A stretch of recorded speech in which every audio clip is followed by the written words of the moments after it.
No in tako smo skupaj z domačini začeli pod strokovnim vodstvom razglabljati, razmišljati, kako bi to že takrat poznano termalno zdravilno vodo koristili v turistične namene. No, in to je bila ideja za pilotni bazen in tako se je 94. leta ta zgodba začela.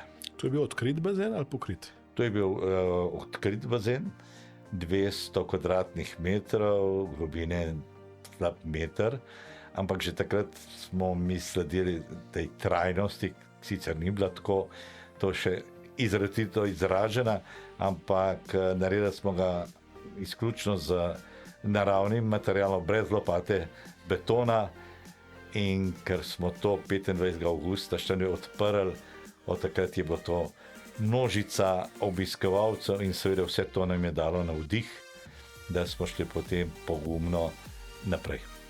Bravo.